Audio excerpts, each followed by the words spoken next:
महाराज जी एक बहुत सुंदर प्रसंग आता है गिरिराज जी का कि गोसाई श्री विठलनाथ जी जब विराजते थे और श्री ठाकुर जी की सेवा करते थे, बंधु हमारे जैसे वृंदावन के सप्तनिधि ठाकुर जी हैं, वैसे ही वृंदावन के ठाकुर जी श्रीनाथ जी हैं। और कलिकाल में इतनी लीलाएं वृंदावन के अन्य ठाकुरों ने नहीं की जितनी लीला हमारे श्रीनाथ जी ने की है। कलिकाल में श्रीनाथ जी ने गिरिराज जी से प्रकट होकर के पुनः एक बार को कलयुग में ऐसा लगने लगा कि द्वापर युग आ गया है क्या। जैसे नंदनंदन लीला द्वापर में करते थे, वैसी ही लीला श्रीनाथ जी यहां गिरिराज जी में करते थे। गोविंद स्वामी जी के साथ में दुबका धाई खेलते थे इसी पर्वत पर, इन्हीं गिरिराज जी में। गोविंद कुंड है आगे, थोड़ा आप आगे जाएंगे तो वहां भीतर कच्ची परिक्रमा में अंदर अंदर जाएंगे तो वहां गोविंद कुंड आएगा। वहां ठाकुर जी खूब कूद कूद के नहाए हैं इसी कलिकाल में। ऐसी ऐसी लीलाएं ठाकुर जी ने करी हैं। तो एक बार की बात है कि गोसाई श्री विठलनाथ जी अपने किसी शिष्य से नाराज हो गए। और एक बात कहें बंधुओं, ठाकुर जी कभी नाराज नहीं होते। सदैव प्रयास करो कि कोई वैष्णव, कोई भक्त, कोई गुरु हमसे रुष्ट ना हो, वो नाराज ना हो। बस ठाकुर जी पे इतना समय नहीं कि वो हमसे नाराज हों। उनको नेह लड़ाने वाले, नेह उनसे करने वाले अनेक हैं। तुम्हारी एक की गरज नहीं पड़ी ठाकुर जी को। ठाकुर जी नाराज नहीं होते, लेकिन प्रयास करो कि कभी कोई वैष्णव भक्त और गुरुदेव हमसे नाराज ना हो। तो एक बार गोसाई श्री विठलनाथ जी नाराज हो गए अपने एक शिष्य से, और नाराज होकर के उन्होंने गिरिराज जी से ही बाहर कर दिया। बोले तुम जाओ यहां से, छोड़ करके दिखना नहीं हमको, और हमारी आज्ञा है कि इस गोवर्धन परिसर में तुम्हारा कहीं भी तुम दिख गए हमको तो फिर देखना। और बेचारे से अपराध तो हो ही चुका था, निकल गए। दूर जाकर के बैठे, रोने लगे, गुरुदेव मुझसे नाराज हो गए, गिरिराज जी से दूर कर दिया। खूब प्रयास किया, लेकिन गुरुदेव जब नहीं माने तो भ्रमण करते करते आगरा चले गए। और वहां जाकर के उन्होंने जलेबी बनती हुई देखी, और जलेबी देखते ही महाराज मुंह में पानी आ गया। लेकिन एक स्वभाव होता है भक्त का, वो किसी भी अच्छी वस्तु को देखता है, उसका उपभोग स्वयं करे ऐसी भावना उसके चित्त में नहीं आती। संसारी व्यक्ति में और वैष्णव व्यक्ति में अंतर कितना। संसारी व्यक्ति किसी अच्छी वस्तु को देखेगा तो उसको इच्छा होती है मैं धारण करूं, या मेरी कोई इंद्रिय इसका सेवन करे। अच्छा कोई वस्त्र दिख गया तो मैं पहन लूं, कोई भोजन की वस्तु दिख गई तो मैं खा लूं। कुछ भी संसार की कोई भी सुख देने वाली वस्तु को अपने ऊपर लागू करे, वो संसारी व्यक्ति है। लेकिन किसी भी सुखद वस्तु को देख करके उसके मन में आए ये तो मेरे ठाकुर जी को पधरानी है, ये तो मेरे ठाकुर जी को प्राप्त होनी चाहिए।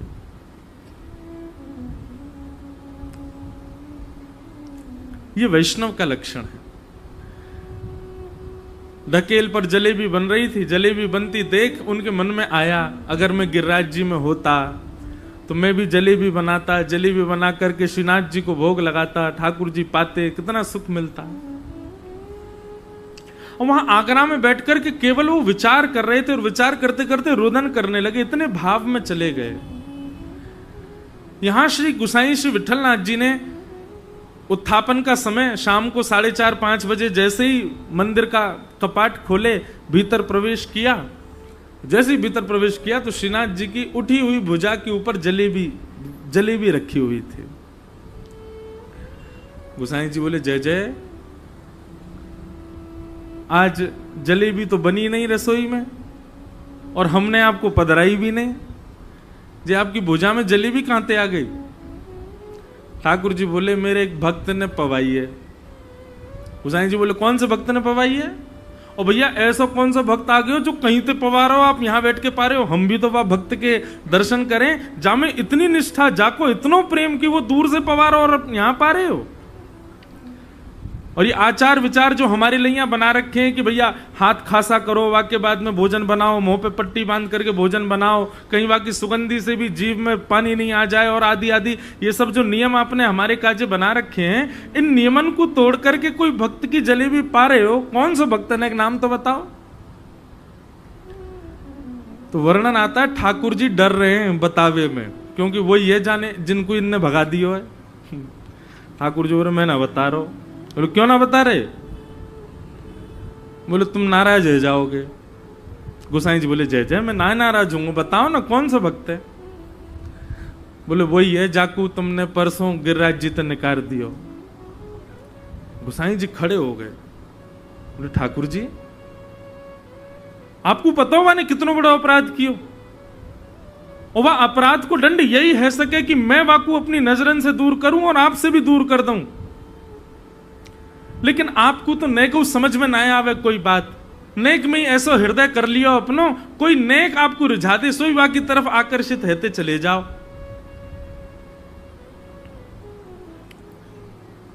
श्रीनाथ जी का जो उत्तर है ना अति, श्रीनाथ जी बोले गुसाई जी भक्त में गुण देखनो और फिर वह गुण को देख करके वह भक्त को मेरे चरणन में लगानो, ये तो गुरु को काम है।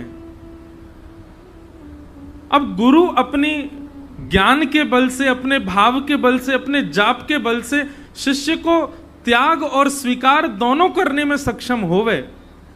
लेकिन मैं कहा करूं, मेरा तो ऐसा स्वभाव है गयो है, मैं जाकू एक बार स्वीकार कर लूं वाको कभी त्याग ना कर पाऊं। जो एक बार मेरो है जाए ना, मैं फिर चाहे वो कितनों गलत करे, मैं वाको त्याग ही ना कर पाऊं, ये मेरा स्वभाव है। गुसाई जी घुटनों पर बैठ गए, खूब रोए ठाकुर जी के आगे। ठाकुर जी कभी किसी का त्याग नहीं करते बंधु। वो बात अलग है कि हम ठाकुर जी के आगे पड़े ही नहीं, हम उनके स्वीकार के योग्य बने नहीं।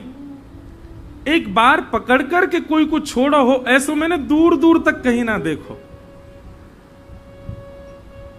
ठाकुर जी कभी त्याग नहीं करते, और कभी ठाकुर जी को क्रोध आता भी है ना किसी के अपराध पर, या किसी विशेष रूप से तो किसी भक्त का अपराध करो तो ही ठाकुर जी नाराज हो में, तो वहां में भी ठाकुर जी अगर नाराज हो में तो बस विरह दे सकें, कोई वैष्णव से आपको डांट पड़वा सकें, लेकिन स्वयं आपसे कुछ नहीं कहेंगे, क्योंकि ठाकुर जी को स्वभाव है वो कोई को त्याग ना करे। हे गुसाई जी ये तो आपको स्वभाव है, ये आपको स्वरूप है, आप गुरु हो, आप आचार्य हो, आप कोई को त्याग भी कर सको, कोई को अंगीकार भी कर सको, पर मैं तो, मेरा तो स्वरूप ही ऐसा बनो है कि मैं जाकू एक बार स्वीकार कर लूं फिर वाके अनंत दुर्गुणन को न विचार करते भय वाको कभी त्याग ना कर पाऊं, ये मेरा स्वरूप है। गुसाई जी ने तुरंत उस वैष्णव को बुलाया और बुला करके पुनः सेवा प्रदान करी, और फिर से गिरिराज जी में उसको सेवा में रखा। कैसे ठाकुर जी कितने सीधे हैं, बहुत सरल हैं ठाकुर जी। तो गुरु प्रसन्न,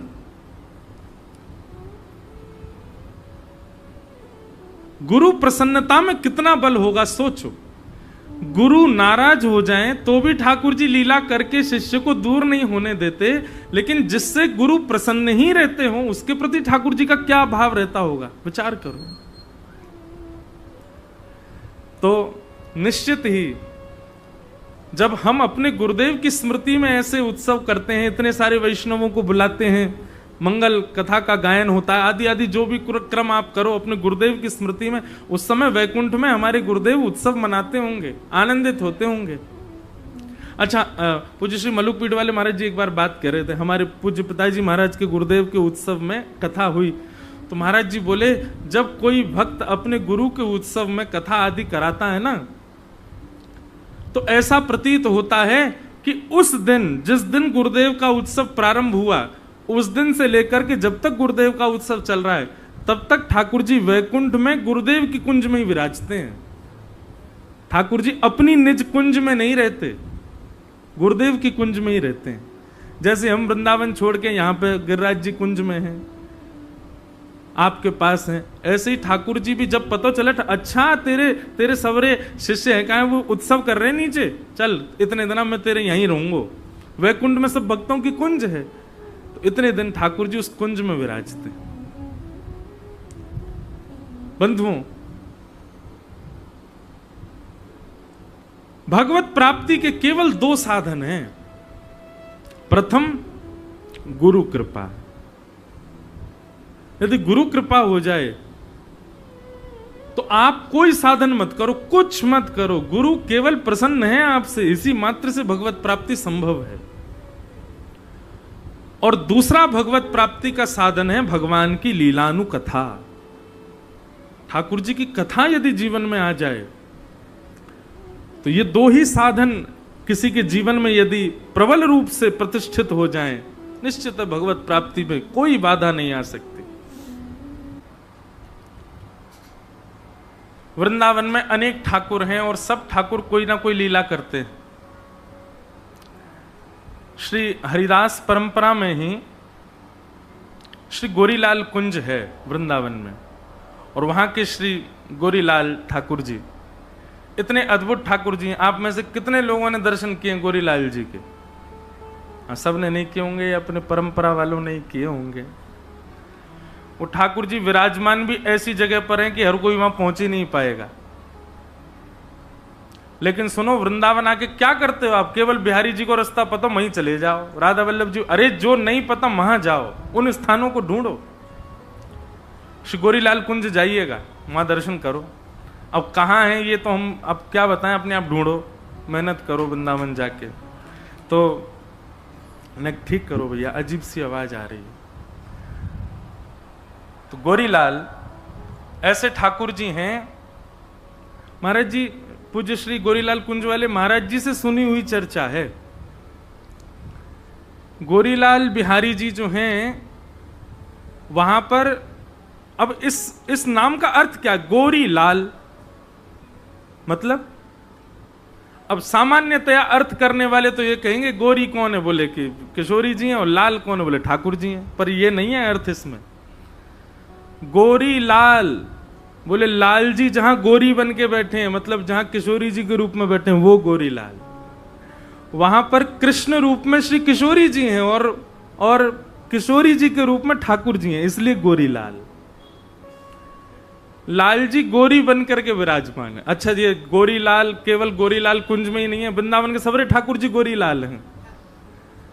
एक भी ठाकुर, राधा रमन जी देखो, जब श्रृंगार करेंगे तो अपने बाम श्रृंगार में अपने शीश पर निश्चित किशोरी जी का स्वरूप धारण करेंगे,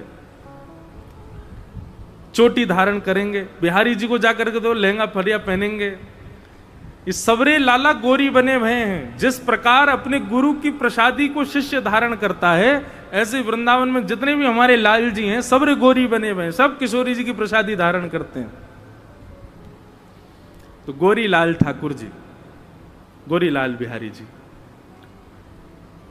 रसिक त्रिवेणी है वहां पर, बहुत सुंदर स्थान है। उस स्थान पर निश्चित जाइएगा। तो वहां का एक लीला दर्शन है, बहुत सुंदर दर्शन। महाराज जी एक बार सुना रहे थे कि हरिदास परंपरा के चौथे आचार्य श्री नरहरि देव जी, जिनको ठाकुर जी प्राप्त हुए श्री गोरीलाल जी, उनको कैसे प्राप्त हुए? श्री नरहर देव जी एक दिन सो रहे थे, तो सोते सोते स्वप्न में उनको ये दर्शन हुआ कि ठाकुर जी किशोरी जी के रूप में खड़े हैं और किशोरी जी ठाकुर जी की तरह वंशी बजा रही हैं। ठाकुर जी तो गोरे गोरे लग रहे हैं, किशोरी जी सांवली सांवली लग रही हैं। ये उनको स्वप्न में दर्शन हुआ। और जब स्वप्न में दर्शन हुआ तो स्वप्न जब खुला तो उठ करके इतने व्याकुल हो गए, बेचैन हो गए, ठाकुर जी से प्रार्थना करने लगे। बोले नाथ, आप इतने प्यारे लग रहे, इतने सुंदर लग रहे, कृपा करो या दास के ऊपर और यहां पधारो, सेवा प्रदान करो। रोज यही प्रार्थना करते कि वो स्वप्न मुझे दोबारा आवे, वो स्वप्न में मुझे वो जो दर्शन हुआ वो मुझे बार बार दिखे। पर ठाकुर जी ने एक दिन स्वप्न में प्रकट होकर के आश्वासन दिया कि चिंता नहीं करो, हम जल्दी आएंगे आपके यहां। मथुरा के एक व्यापारी थे, नमक का व्यापार करते थे। उनके यहां नमक कट्टों में भर भर के आते थे। एक बार उन नमक के कट्टों के बीच मेवाओं का कट्टा आया, तो व्यापार के नीचे काम करने वालों ने बताया, बोले महाराज ये नमक के जो कट्टे आए हैं हमारे व्यापार, इसमें एक मेवाओं का कट्टा है। उन्होंने जैसे ही उसको खोल करके देखा, उसके भीतर श्री युगल सरकार विराजमान थे और उनकी चरण चौकी पर लिखा था श्री नरहरिदास के ठाकुर जी।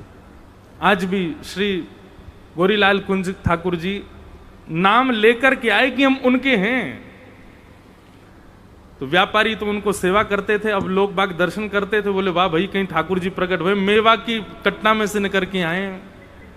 तभी एक आचार्य दर्शन करने गए और उन आचार्यों ने दर्शन करके जब देखा, बोले कि यहाँ नीचे लिखा है नरहर देव के ठाकुर जी। बोले अरे ये तो वृंदावन में श्री नरहर दास जी हैं, उन्हीं का नाम है, शायद उन्हीं के ठाकुर जी हैं। और जैसे ही वो ठाकुर जी उनको दिखाए तो वो समझ गए, तो स्वप्न में दिखे थे वही लाल जी। इस प्रकार ठाकुर जी अपने आप कृपा करके उनके यहाँ पधारे। उनकी एक इतनी मधुर लीला, ये सब देखो चिंतन से प्रकट होता है। इसीलिए मैं चिंतन पर जोर दे रहा हूं, चिंतन किया करो। ठाकुर जी का श्रृंगार करो, जैसा आप करते हैं अपने ठाकुर जी का नित्य श्रृंगार करो। श्रृंगार करने के बाद भोग पधराओ। भोग पधराने के बाद फिर जितनी देर ठाकुर जी भोग लगा रहे उतनी देर क्या करोगे? एकांत में बैठो और उन्हीं ठाकुर जी का जिनका आपने श्रृंगार किया है, अब उन्हीं को चैतन्य रूप में अपने कुंज में बिठाओ। हमारे ठाकुर जी लड्डू गोपाल हैं, हमारे ठाकुर जी त्रिभंग लली हैं, हमारे ठाकुर जी गिरधर लाल हैं। तो जब चिंतन उनका करो ना, तो वो ऐसे नहीं दिखने चाहिए, वो फिर चलते फिरते आपको दिखाई दें। वो मुस्कुरा रहे हैं, वो अपने नेत्र बंद कर रहे हैं, खोल रहे हैं, उठ रहे हैं, बैठ रहे हैं, ये सब लीलाएं दिखें आपको अपने चिंतन में। आप बस इतना चिंतन करो कि ठाकुर जी चल करके कुंज में आ रहे हैं, बाकी की लीला ठाकुर जी अपने आप करते जाएंगे। चिंतन करना, मानसी में जाना बहुत आवश्यक है। भक्ति की एक स्थिति आने के बाद, जो अभी प्रारंभ स्थिति में, वो चिंतन में मत चले जाना, नहीं तो फिर हीरो हीरोइन दिखेंगे आपको। एक बार बंबई में एक व्यक्ति मुझसे बोला, तो महाराज जी मैं आंख बंद करता हूं तो मुझे नाम जप करने के लिए तो हीरोइन दिखती है। मैंने कि बेटा जो भीतर होता है वही दिखता है। तो पहले तो ब्रज की खूब उपासना करके, गुरुदेव के प्रणाम करके, संत जनन को प्रणाम करके पहले तो चिंतन के लायक बनो। पर यहां पर कई वैष्णव बैठे, इसलिए मैं इस विषय को कह रहा हूं कि अब समय है चिंतन में जाने का, अब समय मानसी में जाने का। ठाकुर जी जितनी देर भोग लगाएं, आप मानसी में रहो। तो एक बार की लीला कि श्री गोरीलाल बिहारी जी सुबह सुबह मंगला में दूध भोग पधराया गया, और दूध भोग के बाद में थोड़ी देर चिंतन करके आचार्य जब पुनः गए भीतर, तो भीतर जाकर के देखा कि ठाकुर जी और किशोरी जी दोनों दूध में नहाए भये हैं। ऊपर से नीचे तक पूरा दूध फैला रखो अपने ऊपर।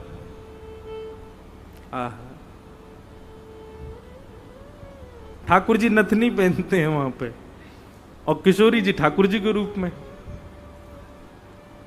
तो बहुत ध्यान से सुनो, दोनों दूध में सने भये ऊपर से नीचे तक।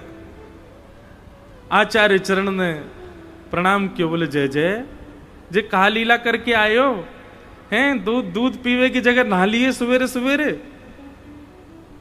इतनो तातो दूध, तातो हमारे ब्रज में गर्म ते कहें तातो, इतनो तातो दूध तो नाओ उर्षण तो नहीं लगा होगा, लेकिन फिर मुझे कह देते मैं आपको स्नान करा दे, तो आप काई को नहा लिए। सो ठाकुर जी बोल पड़े। ठाकुर जी बोले अरे ये श्री जी बड़ी भोरी हैं हमारी। आचार्य चरण बोले कहा भयो ने, बताओ तो सही। तो ठाकुर जी लीला बता रहे अपने आप ही। ठाकुर जी कह रहे हैं, बोले मैं श्री जी को दुग्ध पान कराए रहे हो, सो श्री जी अपने होठ के पास दूध ले जाए, फिर मत कहें ए दूध तो लाल लाल सो दिख रहा है, दूध में कछु पड़ो है, ऐसा लग रहा हो कि कछु लाल लाल सो का जामे। अब मैं जब दूध को देखूं तो दूध में कोई लालिमा नहीं, लेकिन श्री जी जब दूध पीवे जामे सो पीछे कर दें, या में तो कुछ पड़ो है। तब मैंने श्री जी से कही अच्छा एक काम करो, आप मुक्ते लगाओ, मैं बगल में आके झांकूंगा, मैं देखूं का लाल है। तो श्री जी पान कर रही हैं और बिल्कुल गले गाल ते गाल छुपा के ठाकुर जी देख रहे हैं हमें कहा लाल है। तभी देखो कि श्री जी की नथनी में जो मणि है वो चमक करके दूध को लाल लाल बना रही है। ठाकुर जी बोले जय हो श्री जी, आप बड़ी भोरी हो। बोले कहा भाई हो जी, आपकी नथनी है या आप ऊपर करके दूध पी रही हो, ये नथनी की ही परछाई आ रही है दूध में, बात लाल लाल लग रहा है। श्री जी बोली अरे मैं तो बड़ी बावड़ी हूं, वो तो समझ में ही ना आवे, अरे मैं कहां पहचान नहीं पाई। फिर श्री जी दूध पीने लगी और दूध पीते पीते उनको अपने ही भोरेपन पे जोर की हंसी आई, और जैसे ही दूध मुंह में गया और मुंह में जाती हंसी आई तो सबरो फूटकार सबरो बाहर निकल गो, स्वयं भी सन गई और लालजू सन गए। ठाकुर जी भी वही में है गए। नरहर दास जी, नरहर देव जी 3 दिन तक नेत्रों से आंसू नहीं रोक पाए अपने, ऐसी लीला ठाकुर जी की। तो भैया चिंतन किया करो, केवल हम अपने ठाकुर जी की सेवा अपने उनके सिंहासन तक करें, उनको कुंज में बिठा दें, उनके सामने नाच लें गा लें, यही तक सीमित मत रखो। जब सब चीज से निवृत्त है जाओ तब एकांत में नेत्र बंद कर लो, ठाकुर जी के सामने ही रहो पर नेत्र बंद करो, और फिर हृदय के कुंज में उन्हीं ठाकुर जी को देखो अब कहां लीला कर रहे हैं। 1 बार प्रयास करो, 2 बार प्रयास करो, 4 बार प्रयास करो, 20 बार प्रयास करो, कभी तो लीला प्रकट होएगी। और एक बात मेरी ध्यान से सुनियो भैया, जिस प्रकार किसी व्यक्ति को अंदर उसके कोई कमी हो जाए तो वो औषधि लेकर के उस कमी को ठीक करता है, ठीक वैसे लीला प्रकट करने की औषधि क्या है? यमुना जल। लीला प्रकट करने की औषधि क्या है? ब्रज की रज। लीला प्रकट करने की औषधि क्या है? ब्रजवास। ब्रजवास आप और किसी कार्य के लिए नहीं कर रहे हैं, लीला प्रकट हो इसलिए कर रहे हैं। लीला प्रकट करने की औषधि क्या है? श्री गोवर्धन की परिक्रमा। लीला प्रकट करने की औषधि क्या है? संत जनन की प्रसादी पानो। लीला प्रकट करने की औषधि क्या है? ब्रजवासिन के घर की झूठी मधुकरी पानो। इन सबसे लीला प्रकट होती है। ये सब हमको केवल नियम मान करके नहीं करने हैं कि ब्रजरज लगानी है, ऐसे कंठी माला पहननी है। अब कंठी माला अधिकतर पहनने वाले इनकी पूछो क्यों पहनते हो, तो वो सब कहते हैं पता नहीं कब प्राण निकल जाए। तो जब प्राण निकले कम से कम उस समय कंठी गले से छुपी हुई हो तो वैकुंठ प्राप्त। यहां पर भी स्वार्थ आ गया ना, ये भी तो एक स्वार्थ है कि आप अपने उद्धार के लिए कंठी पहन रहे हो। नहीं, ताकि भैया या तुलसी के स्पर्श करके प्रसादी ठाकुर जी पावें, या तुलसी के बिना स्पर्श की प्रसादी ठाकुर जी स्वीकार ना करें। तो पहला भाव तो हमारा ये है कि तुलसी हमसे स्पर्श रहेगी तो हम ठाकुर जी कभी ना कभी तो हम हमारो स्पर्श करेंगे, हमारो भोग लगा लेंगे। और दूसरा भाव, तुलसी धारण इसलिए करनी है ताकि तुलसी के नित्य धारण करने से चित्त में किंचित पवित्रता आ जाए और उस किंचित पवित्रता से ठाकुर जी की कोई लीला दिख जाए, इसलिए कंठी पहननी।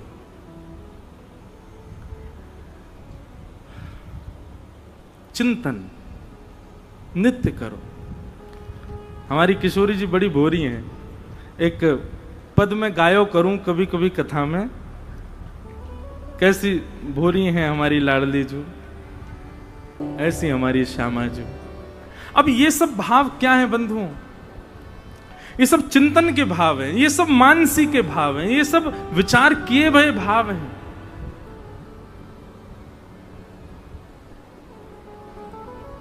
तो चिंतन प्रारंभ करो।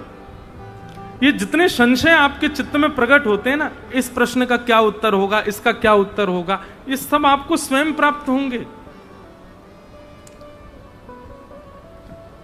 वृंदावन में, ब्रजमंडल में जो भी सुंदर दृश्य दिखता है उसको नेत्रों में भर लिया करो, और नेत्रों में भर करके अपने हृदय की कुंज में उसको विराजमान कर लिया करो।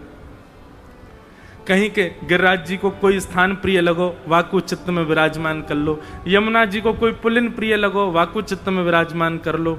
वो आपको प्रिय इसलिए लग रहा है, ठाकुर जी आपके चित्त में जो बैठे हैं वो संग्रह कर रहे हैं उसको संग्रहित करके अपने चित्त में कुंज को निर्माण कर लो, और वह कुंज में फिर आपके जो सेवा के ठाकुर जी हैं, उन सेवा के ठाकुर जी का चैतन्य विचार करके, वो जड़ हैं ऐसा नहीं, चैतन्य विचार करके वो चल रहे हैं, फिर रहे हैं, उठ रहे हैं, बैठ रहे हैं, ये सब लीला कर रहे हैं, ये विचार करते भाई अपने चित्त में, चित्त की कुंज में विराजमान करो और वहां उनकी लीला को दर्शन करो। ये कहने सुनने में जितनी आसान लग रही है, आसान है तो नहीं, पर करना चाहिए, प्रयास करो।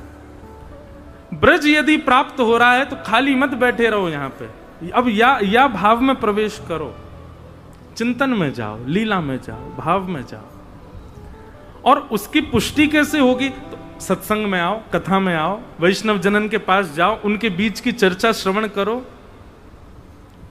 उससे ये कार्य और सिद्ध होगा।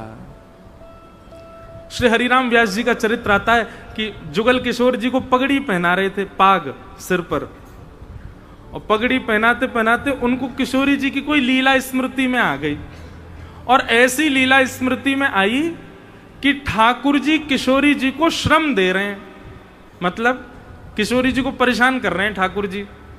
तो जुगल किशोर जी की पगड़ी बांधते बांधते आधी छोड़ दी, लाला परेशान करे शी जी को, आज ऐसे ही खड़ो रहे, मैं तो ना कर रहा श्रृंगार, और ऐसे ही छोड़ के चले गए, जाके बाहर बैठ गए। कोई दर्शनार्थी आए, दर्शन करके और गए, और हरिराम व्यास जी से बोले, व्यास जी आज तो कैसी सुंदर पाग धारण कराई है आपने, हैं लाल जी को। व्यास जी बोले, व्यंग कसरो दीख है, आज तो मैंने पाग ही ना धराई, आज तो मैंने आधी अधूरी पाग छोड़ दी। बोले, अरे मैं तो रोज दर्शन कर भी आऊं, मैंने आज जैसी पाग ना देखी। व्यास जी बोले, तू बात बना रहा हो, ऐसी कोई बात ना। ना व्यास जी, आज तो बहुत ही सुंदर पाग है, वहां पे ऐसे सुंदर मोती माल टंग रही है, ऐसी सुंदर सिरपेच लगाए हो है, वहां पे ऐसा मोर पीछ धारण करो, आहा आज तो जुगल किशोर जी की नजर उतारते उतारते थग्गों में ऐसे सुंदर लग रहे हैं। हरिराम व्यास जी बोले, व्यंग ही मार रो दिखे, मैंने तो श्रृंगार किया ही ना आज पूरा। लेकिन वो जब चलो गयो तो फिर हरिराम व्यास जी बोले, देखूं तो सही एक बार, और भीतर जाकर के देखे तो महाराज वो तो पाग अधूरी छोड़ के चले गए, पर यहां ठाकुर जी ने खूब सुंदर पाग, खूब सुंदर श्रृंगार, खूब सुंदर ऐसा भारी मुकुट धारण किया है। देखते ही संशय नहीं आया मन में कि किसने किया होगा, देखते ही नेत्र बंद हो गए, और हरिराम व्यास जी के चित्त में छवि प्रकट हो गई कि ठाकुर जी के अधूरे श्रृंगार में छोड़ के गयो काय को, क्योंकि आज श्री जी के मन में आ रही मैं श्रृंगार करूं लाल जी को, या मारे मेरे चित्त में ऐसा भाव प्रकट कर दियो कि तुम तो अधूरा ही छोड़ के जाओ। ऐसा मेरे चित्त में भाव प्रकट कर दियो कि लाल जी मुझको श्रमित कर रहे हैं, और वहां से मुझको क्रोध आया और मैं तो चलो गयो, श्री जी ने आकर के आज ठाकुर जी की पाग बांधी है। ये वृंदावन है भैया, ये ब्रजमंडल है, यहां प्रत्यक्षानुभूति नहीं होती है, यहां तो हृदयानुभूति होती है, और हृदयानुभूति आज वृंदावन में कोई नहीं कर रहा है। सब लोग प्रत्यक्ष दर्शन की भीड़ में भाग रहे हैं। कम से कम एक जगह से ही पहल शुरू हो जाए, हमारी कथांति शुरू हो, आप लोग भी प्रारंभ करो। अब प्रत्यक्षानुभूति के साथ साथ अब हृदयानुभूति करो। गिरिराज जी की तलेटी में जाओ, कुंज में ठाकुर जी क्या लीला कर रहे हैं वहां को चिंतन करो, ये कथाएं आदि सुनकर के और सुंदर सुदृढ़ करो अपने हृदय के भाव को। हमारी किशोरी जी बड़ी भोरी हैं, एक पद में गायो करूं कभी कभी कथा में, कैसी भोरी हैं हमारी लाडली जो। सहज अटपटी बोलनी प्यारी जू की, सहज अटपटी बोलनी प्यारी जू की, सहज अटपटी बोलनी प्यारी जू की, सहज अटपटी बोल सहज अटपटी बोलनी प्यारी जो की सहज अटपटी बोलनी हो पिए तुम उर्वस कौन तिय हो पिए तुम उर्वशी कौन तिय पहरे नील निचोरनी प्यारी जो की सहज अटपटी बोली प्यारी जो की सहज अटपटी बोलनी प्यारी जो की सहज अटपटी बोलनी। हमारी किशोरी जी कितनी भोरी है। सब लोग इधर देखो, यहाँ देखो, कहाँ देख रहे हो? या तो आंख बंद रखो या मुंह को देखो, और दूसरी कहीं जगह आपको देखना नहीं है। सहज अटपटी बोलनी प्यारी जू की। अटपटी मतलब गुस्सा कर रही है किशोरी जी। अच्छा, किशोरी जी पे गुस्सा करवो ना आया आवे, जैसे जाकू जो काम नहीं आवे वो उल्टो सीधो करे, ऐसे ही किशोरी जी है।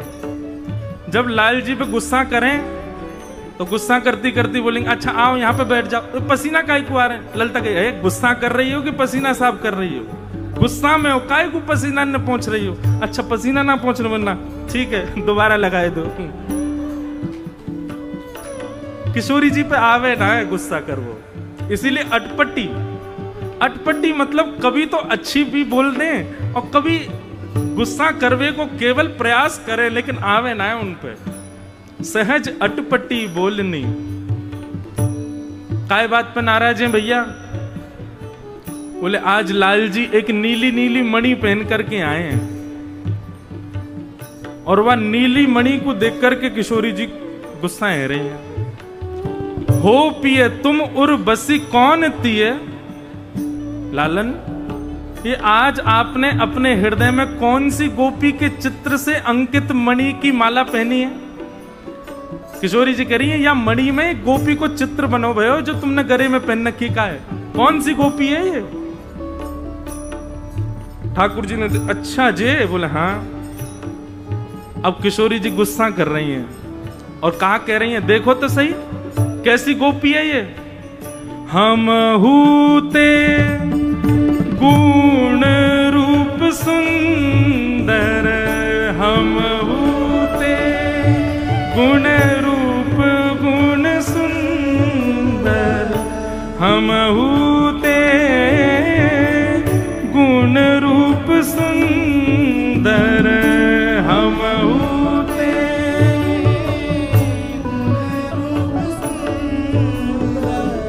पाई कहाँ बिन मोलिनी प्यारी जू की, पाई कहाँ बिन मोलिनी प्यारी। किशोरी जी कह रही हैं ये देखो तो सही गोपी हम तो ज्यादा सुंदर लग रही है। इतने सुंदर रूप और गुण तो मेरे उनाए जितने या गोपी के लग रहे हैं जो आपने पहन रखी का है। ठाकुर जी कह रहे हैं हाँ वो बात तो है आप तो सुंदर है। तो अब किशोरी जी गुस्सा में कह रही हैं कहां से मिल गई है बिना मोल की आपको है? आप में ऐसा गुण तो है ना कि आपसे कोई प्रेम कर ले, ये कहां जबरदस्त जरूर फंसाई होगी कैसे करके, कहां से मिल गई आपको? ठाकुर जी बोले अच्छा श्री जी ने बताओ तो सही और कैसी लग रही है ये? तब किशोरी जी कह रही हैं बड़े बड़े नैन अरुण कजरा रे, बड़े बड़े नैन। अब देखो अगर कोई आप पे गुस्सा है और जा बात पे गुस्सा है तुम वही बात को बात पूछो वो बोलेगा? किशोरी जी बोल रही हैं क्योंकि गुस्सा कर वो आवे ही ना है। ठाकुर जी कह रहे हैं अच्छा नहीं बताइए और कैसी लग रही है ये? बोले हाँ देखो तो बड़े बड़े नैन अरुण कजरा रे, बड़े बड़े नैन। हाँ बिथु अलक कपोलिनी प्यारी जो की बिथुरी अलक कपोलिनी प्यारी जो सहज अटपटी बोलिनी प्यारी जो की सहज अटपटी। किशोरी जी बड़ाई कर रही, आहा या के नेत्र तो देखो कैसे बड़े बड़े नेत्र, उनमें काजल लगा रखे हैं और ऐसे कई सारे केश घुंघराले है करके कपोलन पे आ रहे हैं, कैसी प्यारी लग रही है। ललिता जी कह रही है किशोरी जी नाराज हो आप, नहीं गुस्सा कर लियो, कहा तुम वाको वर्णन कर रही हो। तब किशोरी जी कह रही हाँ हाँ गुस्सा करूं। उमगी उमगी सनमुख आवत, उमगी उमगी के सनमुख आवत, उमगी उमगी के सनमुख आवत,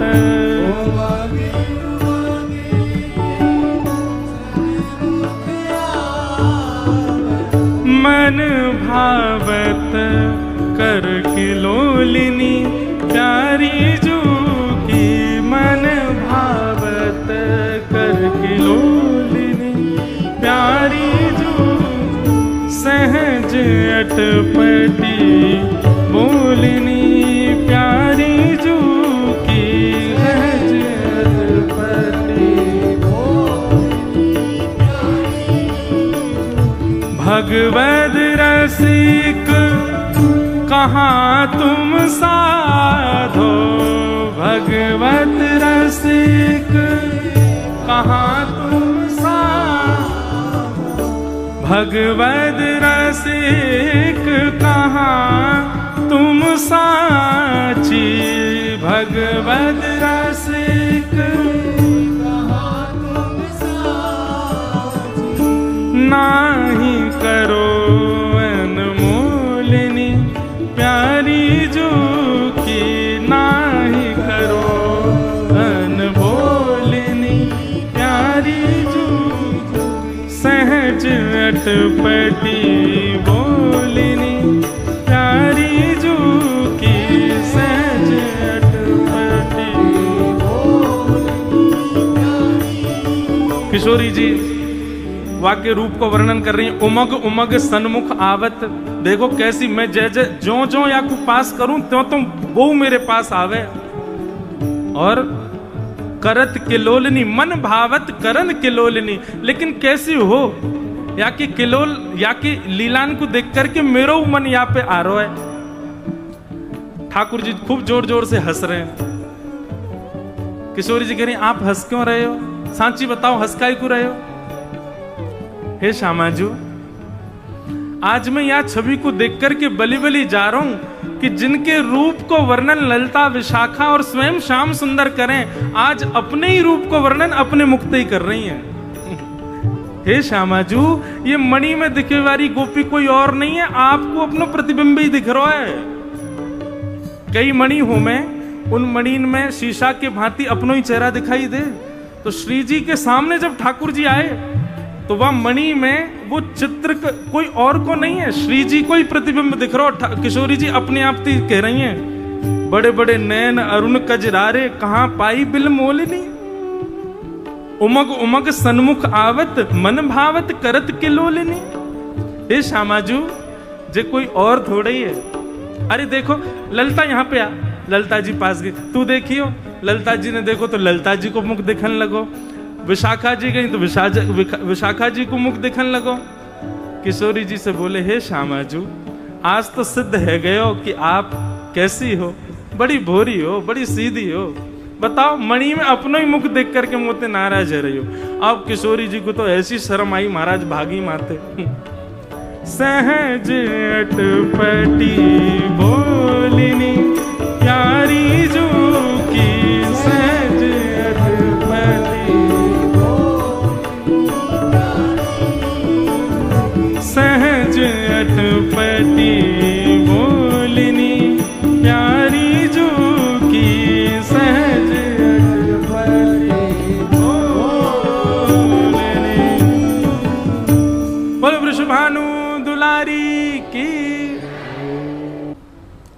तो ऐसे गुरुदेव के उत्सव के स्वरूप में हम आप सब लोग यहाँ पर आनंदित हो रहे हैं। बढ़िया प्रेम से ठाकुर जी का, रसिक बिहारी लाल जी का दर्शन कर रहे हैं, श्री राधा रसिक बिहारी, और इतने सारे वैष्णव यहाँ पर आ रहे हैं। आज पूज्य पिताजी महाराज भी कथा में पधार रहे हैं। शाम को कथा में उनका भी दर्शन होगा, और भी कई वृंदावन के रसिक जन, संत जन सब यहाँ नित्य पधार ही रहे हैं, सब लोग आएंगे। आज सुबह गौरांगी शरण कुंज जहां पर श्री गिरधर लाल जी विराज रहे हैं, वहां इतना सुंदर उत्सव हुआ। आज सुबह ठाकुर जी खसकी कुंज में विराजे हैं, और वहां आज ठाकुर जी फूल बंगला और जल क्रीड़ा कर रहे थे। इतना सुखद आनंद सुबह के सत्र में यहाँ पर हो रहा है। और रात में अपनो आनंद करवे हम लोग साइकिल पे बैठ के चले जाएं, साइकिल, मोटरसाइकिल, गाड़ी, जाकू जो हाथ पड़े वो वहीं पे चल दे, और श्री गिरिराज जी की परिक्रमा करके आवे। खूब सुख के साथ उत्सव चल रहा है। आज तृतीय दिवस है कथा का। कल हम लोग बड़े प्रेम और भाव से भागवत जी के मंगलाचरण का रस स्वादन पान कर रहे थे। अब आगे के क्रम में प्रवेश करते हुए फिर भगवत लीला सुनेंगे।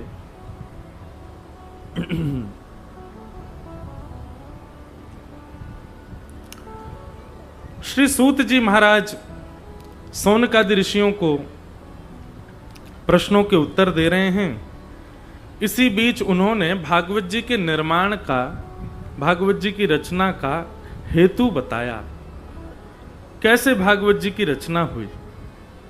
श्रीमद् भागवत, इदं भागवतं नाम पुराणं ब्रह्म संहितं उत्तम श्लोक चरितं चकार भगवान ऋषि। एक बात बहुत हमारी ध्यान से सुनिएगा सब लोग। थोड़ा बहुत एक अनुभव आया है मन में कि सेवा तो हम बड़े भाव से कर रहे हैं, कथा भी हम बड़े भाव से सुन रहे हैं, धाम भी हम बड़े भाव से आ रहे हैं, हमसे कोई अपराध ना बने इन सब चीजों का भी भान रखते हैं। पर एक चीज में थोड़ी सी कभी कभी देखने में ऐसा लगता है कि शायद हम लोग कमी छोड़ रहे हैं, और वो क्या है। अब इसको चाहे आप ध्यान कहो, चाहे इसको आप मानसी कहो, चाहे इसको आप चिंतन कहो, कुछ भी कहो, इसमें थोड़े से हम कम निपुण हैं।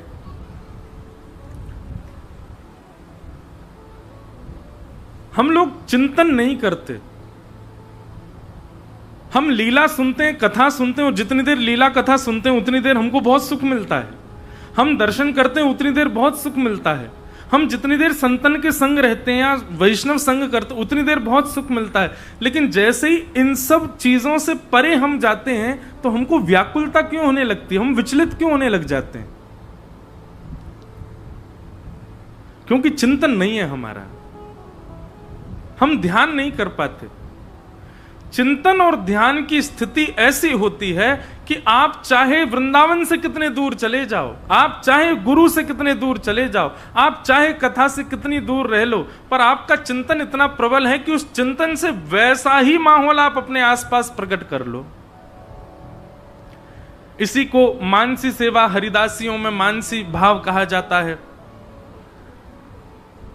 श्रीमद् वल्लभाचार्य जी ने पुष्टि मार्ग में भी इसी भाव को ही निपुण बताया, पूर्ण बताया। भाव सेवा चिंतन करना चाहिए। आप कथा सुनते हैं, कथा सुनने के बाद में थोड़ी देर, हम कह रहे हैं कोई नेत्र वेत्र बंद मत किया करो। यहां से आप जहां कहीं भी रुके हो वहां भी जाते हैं तो रास्ता भर कम से कम किसी से बोलो मत, बस चिंतन करो जो जो हमने सुना उसमें क्या भाव था। चिंतन से बहुत कुछ प्रकट होता है।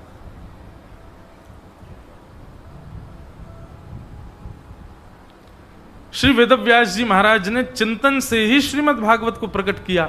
भागवती नहीं, समस्त वेद पुराण उपनिषद सब चिंतन से ही प्रकट हुए। चिंतन।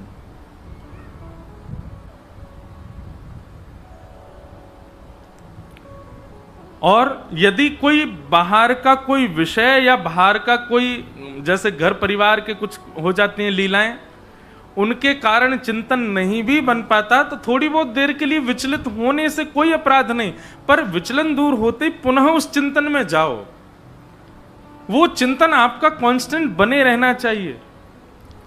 हम तो कहते हैं कि एक कुंज अपने मन में, अपनी एक मन अनुसार एक कुंज बनाओ मन में, मानसी भाव से कुंज निर्माण करो। उस कुंज में एक नदी बह रही है, उस कुंज में बढ़िया सुंदर घास लगी है, जो जो पुष्प आपको प्रिय हैं, ऐसे ऐसे सुंदर सुंदर पुष्प लगे हैं, उन पुष्पों में एक सेज रखी है, ऐसी एक कुंज अपने अपने चित्त में बनाओ। ऐसे ऐसे वृक्षों की कुंज है, छांव जब आती है तो बीच बीच में से कहीं से सूर्य की किरण नीचे पड़ती है और उस सेज पर शामा शाम आकर के विराजमान होते। ऐसा मानसी भाव रखा करो। ऐसे मनस्थ में कोई ना कोई चिंतन बनाओ। और जो ये बात पता है आज क्यों आई मन में? आज हम सुबह मिलने बैठे तो बहुत सारे लोगों के इतने सारे प्रश्न थे, तब मेरे मन में भाव आया कि इतना संशय क्यों रहता है इतनी कथाएं सुनने के बाद भी? क्योंकि हम चिंतन नहीं करते, हम विचार नहीं करते। शास्त्राज्ञा करते हैं, तत्श्रृण्वन् प्रपठन विचारण परो भक्त्या विमुच्य नर। जब तक आप चिंतन नहीं करोगे, आप विचार नहीं करोगे सुने हुए भावों का, आप कोई संशय आया मन में, हम महाराज जी से मिलेंगे तो पूछेंगे, मत पूछना। मुझे उत्तर देने में कोई दिक्कत नहीं, पर आप मत पूछना। थोड़ी देर उसको अपने चिंतन में, अपने मन में उस प्रश्न को घूमने दो, थोड़ी देर उसको भ्रमण करने दो। करते करते करते आप स्वयं देखेंगे अपने आप उत्तर प्राप्त होगा, अपने आप आपको चिंतन से वह सूत्र प्राप्त होगा। इसलिए चिंतन बहुत आवश्यक है। और मनस्थ में लीला, सेवा, ध्यान, ये सब निपुण हो हमारा, उसके लिए कथा सुनो।